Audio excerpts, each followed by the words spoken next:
So guys, this is another success story of a car that we imported from Japan for one of you subscribers who gave us an order. So we thought it's really fair for some of the subscribers to actually have a look at this, the process itself, and what it really takes to import a similar car or just a car in general. So we'll divide this video into two parts. The first section of the video will be highlighting the Honda Fit itself because we've done a review on this car before, so you can check it out. The other part of the video will be about the process of importing this car, and therefore we'll be talking about from order placement up to having this car registered in your name or any other car that you really want to import with us. Just welcome to this video, and by the way, before we continue, the only way you can support this channel is not to send us money, is by just liking the video. So give the video a like so that other people can also get to watch this video like you. Please remember, you're only sharing information. Welcome back to another video. So guys, what we are looking at is the Honda Fit. This particular one we've imported is a 2016 model. By the way, I need to understand that at this point we've registered this car and it is therefore ready for dispatch. That plate you are seeing there is a fake plate, ni kuchorwa tu na mkono, but it means the car has been given a location by NTSA. So tunangoja tu ile namba ya original number ile mabati, then it can be given. But when you use this particular number ya kuchorwa, polisi watakusumbua sana. The government requires you to use those green plates, KD plates, so that you can pay per month, per day, not per month. So just a highlight of this particular car. So you need to understand that whether you decide today to get a Honda Fit that is a 2014, 2015 or 2016 that we are looking at, there is no difference in terms of the car, the product itself. The main difference is actually in the month of production to maybe an year of registration. So don't kill yourself if you're planning to buy a Honda Fit and maybe you don't have enough money to import a 2016 model. If you get a local use that is a 2014, 2015, just pick that one, and also make sure that you check the car properly. Now, a highlight of this car, we'll just give a quick highlight before we go to the other section of the video of the process of importation. Honda Fit is available in 2 engine options. We want to make it simple for you to understand. There's a 1300cc, or if you like 1.3 liter, and a 1500cc, that is 1.5 liter. The 1300cc which we are looking at today, this is the GK series. This is the 3rd generation Honda Fit, and it uses the L13B engine. There's this one that the 1500cc, the GP7, uses the L15B. And this particular one that we are looking at is linked to a CVT transmission, while the hybrid one uses a dual clutch transmission. So you need to understand one thing, that this particular car competes with the small hatchbacks in Kenya, maybe which are so common, like Nissan Note, talk about Mazda Demio, and Honda Fit, and not Honda Fit, but Toyota Vitz. By the way, I need to remind you something. I've had people who have gotten in touch with me, oh, Ruthless Focus, I want Honda Vitz. It is not Honda Vitz. I don't know whether ni influence ya mother tongue ama mtu tu ajui jina hii gari ni Honda Fit. It is FIT, while Toyota is having Toyota Vitz. So don't confuse the two. This Honda Fit. Now, Honda Fit is also not known as Honda Jazz in other markets outside, maybe Japanese market, and in China it's also known as Honda Fit, and maybe in Africa. So you know, when manufacturers produce cars, they may give it different names in different markets. So that is what you should be understanding. Now, the Honda Fit is actually a very, very nice car if you ask me. I've driven this car since maybe, this is not the first time I'm driving Honda Fit. There's something that you need to understand, is that this particular car is very practical in the interior. There's a massive headroom and legroom here when you're really driving this car. I've never seen a small spacious car like this one. What actually impressed me the most is the boot space. You know, this car comes with what we call the Honda Magic seat. Like those seats fold onto the floor, and there's a way you can fold them to free up more space to actually put your cargo. So in total, the car can actually create around 1,492 liters of boot space to put your stuff. So that is amazing, but without folding the seats, you just get 471 liters of boot space. Now, the legroom, talk about the legroom. Like for the tall people, I was driving this car and I really felt like, yeah, this is more than what we are paying for. In fact, there are some cars that we are even paying more, but the practicality of the interior cannot really match this of Honda. So that is a 10 over 10. The car is fast, but not too fast though. But 0 to 100 km per hour, I was able to time that about 14 to 15 seconds, though it will also depend on maybe the engine that you're using. I believe the GP5, that is the hybrid model, is faster than this particular one, that is a 1300cc. Something also I noticed is that at the end of the day, if there is something you can be proud about this car, it is the fuel consumption. Leave alone even the hybrid. This particular one was able to give me at least 22 km per liter on a highway. Something that I've never seen in quite a number of these small hatches. I've driven a Nissan Note before. I was able to get 16 to 18. Of course, the fuel consumption of any car depends on what we call now where you're driving, how you're driving, your driving skills and your conditions. So that is something I like about this car. It is a fuel saver. Like if you're going to buy a small hatch, Honda should be your priority. And again, we've not even talked about how that fuel economy is even now better in the GP5, that is the Honda Fit Hybrid. So if you're looking at that direction, this is the car to get. Another thing is the ground clearance. The ground clearance is not that bad. It's about 5.3 inches, so I was able to drive here and navigate quite a number of bumps without any issue. Though maybe if you are in a place whereby you have MP yenyu hajafanya kazi, barabara haijafika hapo, ama itabidi umemodify those nini miguu, then you can actually use it to go off-road maybe. Yeah.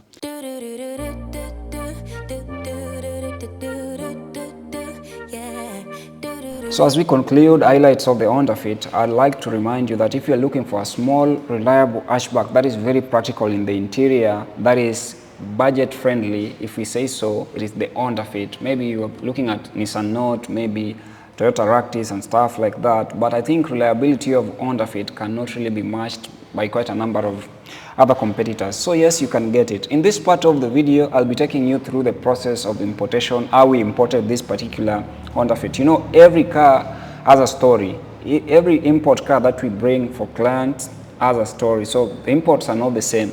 So in this section, you will expect one, how did the client place an order with us? We'll explain what are the requirements that the client has to give us after placing an order.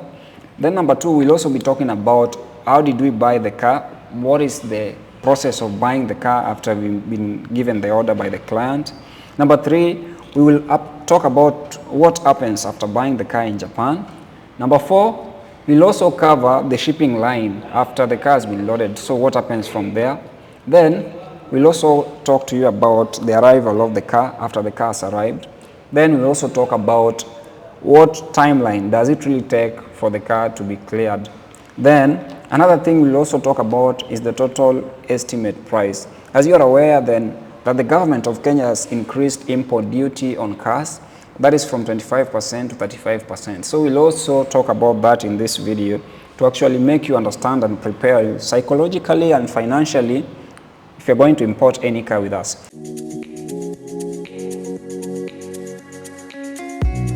So the first aspect is how did the client place the order? Actually, the client reached out because he's one of the subscribers. So he told us that Ruthless Focus, we want to really import this car. But at first, the client was so undecided. They were looking at maybe Honda Fit Hybrid or this one, the non-hybrid. But the Honda Fit Hybrid, the problem was only one, that the price of Honda Fit Hybrid was above the budget. So then the client settled on Honda Fit non-hybrid, that is the 1300cc.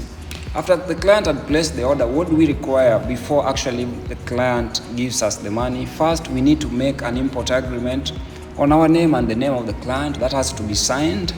This particular agreement binds us and the client to actually deliver the car successfully to the client. So then we also need the documents from the client side, that is the ID copy and KRA PIN. Those are the two fundamental documents that we require before you place your order or immediately after placing your order. Now, how did we buy this car in Japan? And what is the process of buying a car in Japan? So, if you have watched our previous videos, we noticed that you have noticed rather that we import cars, we buy cars from two sides. Like, you can buy from auction. There are quite a number of auctions in Japan. And also you can buy a dealer stock. But something that you must know is that when you're going to buy a dealer stocks tend to be expensive because these are dealers who have bought them from auctions and now they are actually selling them independently. But the auction system is one of the most biggest marketplace in Japan when you're buying cars. So people take their cars there. So that one is the process of buying. We buy either through the auction or through dealer stock. So auction is better. It's very competitive because you get variety, but again, auction takes a lot of time. If you're going to import from, you require a lot of patience to buy from auction. So some people, they are not patient, so we just buy ready stock, but ready stock is a bit more expensive. The other thing that we want to talk about now that we bought the car, this one was bought from auction. Now, actually there is something I'm forgetting. We bought this car in auction. It took us like, I think 3 weeks. We had not bought the car, 3 weeks. Because in auction, cars come and go. So if you bid on a car and it is above your budget, you don't win that car. If you place the money and you bid on a car and you don't win, you wait for the next coming car because auctions run from Monday to Saturday in Japan. So there is no risk at all. And you can only bid on maybe a car that is likely to pass inspection. Now, after winning the car, this is what happens now. The car is moved to what we call now the inspection yard. The car goes there, then inspection will be done. So under inspection, after the supplier or the body that is mandated with the authority to do inspection, that is QISJ, that is Quality Inspection Services Japan.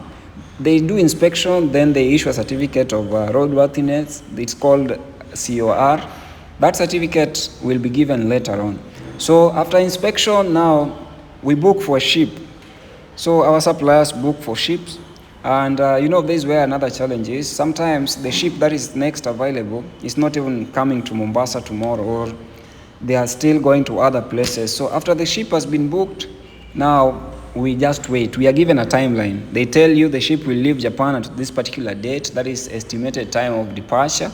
Then they also tell you the estimated time of arrival. Sometimes these dates are not so exact. A ship can arrive early, or it can be late, or it can leave Japan early, or it can leave late. So you need to understand that. I hope we are together. So at this time, the ship has now left the port of Japan. There are quite a number of ports of loading of cars from Japan. So we get the information about the ship. Then we start now tracking the ship overseas so that we can see it has left Japan. But there's something that you need to understand. When ships leave Japan, sometimes, most of the times and always, they don't come to Mombasa port directly. So what happens is that this ship may be going to China from Japan, they may be going to Singapore. Then you may think our client was like, why is this ship not coming to Kenya? So it's not like the ship will, after leaving Japan, it will just come directly. So what happens now? We have to talk about the timeline. How long does it take for a ship to move from maybe Japan to Mombasa port? So this one is something that will depend on what we call the route of the ship. So if the ship is going to other countries, then we are all actually working with 28 days to 45 days for this ship to be here. That is from the time of placing your order. But some of these orders can even go for mostly 60 days, at most. But some cars come 28 days, we have the car 24 days, 25 days, the car is here. So the whole process of importation takes between 28 to 45 days. This one is good because we write this in the agreement, because sometimes, there are a lot of uncertainties, so client may be impatient. So importation is not for somebody who really can't be patient enough. If you are impatient, that is why we say we can help you also buy a car in Mombasa if you are impatient. But the advantage of importing a car over buying locally sometimes is not even the savings. Sometimes it's just the quality of the car. Sometimes you just get the genuine mileage, the specific color, and also just a good car as compared to maybe if you are to buy a car here in Kenya. Now, the ship has arrived. What happens? Remember, the client paid 65 to 70%. Now the client now pays the balance when the ship has arrived at the port of Mombasa. If it is 40%, if it is 30% of the total price, the client pays that. Then now, when the ship arrives at the port, the cars are not taken to the CFS immediately. CFS is just a container freight station. So others in Kenya like Kencont, Siginon, Boss Freight, we have quite a number of them. So the ship is offloaded. It may take a day or two. then these cars can be taken to the CFS. If you have been following us on Twitter, Truthless Focus, or Instagram, whenever a car arrives, we take photos and we post there to actually present it to our clients so that they can also see it. So once the car has been taken to the CFS, remember, before this car arrives, if you watched our previous videos, there are documents that you need to be sent. If you have not watched that video, please go and watch. Those documents is what will help you clear the car at the port of Mombasa. We've mentioned what documents are those ones. Please go and check that video. Another thing is that now, how long does it really take to clear the car after it has arrived? Now it has arrived today. So maybe if it arrives on the weekend, nothing goes on. If it arrives on a weekday, then we can start the process. So once the car arrives, the clearing starts by actually doing a few processes whereby you reach a point whereby you do your duty. So duty you have to pay. And this is where I need to really be you need to be very keen when we are talking about duty, because this is one of the chunks of the cost of the car. So initially we were paying 25% of customs value as what we call the import duty. But now government, starting this July, government increased it from 25% to 35%. It is not the total duty which has been increased, it is the import duty from 25% to 35%. So basically, this is something that we need to communicate to the clients, and clients are also aware because they are in the media, they are seeing. So once you lodge entry, put your KRA pin there to actually pay duty to the government, what happens is that the system will send you the amount of duty payable on this particular car in your email if you registered with it in KRA. So then we pay duty. Then now what happens is that now after paying duty, the KRA has to release this car so that it has been cleared. So then we have to register the car with NTSA. Now you need to understand one thing, that once you start registration of this particular car with NTSA is that your number you may get, that is what is called a location. So you get a location, you may know that your number is KDM stroke something, but the physical plate, kama hii unaona iko na mabati ya kuchorwa, ile physical plate doesn't really come out immediately. And this is where I have a problem with the Kenyan government. So they know very well that the number plate system, you produce maybe KDM stroke something thing A, maybe KDM up to stroke Z, but they don't print this other series. So they know that, why don't they just allocate like KDM stroke A up to Z? They print this number plate so that when the cars come, you just take your number plate. Because another thing that the problem that is created by this is that once you register your car and it doesn't have the original number plate, polisi wataanza kukusumbua, amba wanaanza kukuambia tumia ile KD plate, that is chargeable per day. So I think there the government can do something. So then the last thing, after we clear the car is registered in the name of the client. What you need to understand is that the car comes in your name. So in terms of the total cost of this car is the CIF, that is the cost of the car up to Mombasa Port, plus the duty. Remember, the duty on this car is around 341,000. That's a lot of money. There are some cars which are even cheaper than this in terms of duty, but just a small car, 341,000. So the total landed cost for this car that we imported for our client was initially 1.3. But then now, after increment in duty, it came to about, because there was around 57,000 more that the client had to pay for us to adjust with the duty. So if you add 1.3 plus 57,000, that is around 1.357. So then the client accepted, because it's something that is all over. So it's not we were increasing the price after the car has landed. So I think that is the whole process, and now we've registered the car and the car is delivered to the client. And if you want to import a car, I think one thing you need is just patience and enough budget. So guys, thank you for watching the video, and see the number on the screen. If you want to import any car, just get in touch with us on WhatsApp and we'll be able to assist you. And please be patient. And also the advantage of importing is just the quality of the car, not always savings, but you can save something small. See you in the next episode, and bye bye. Thank you for watching up to this point in time.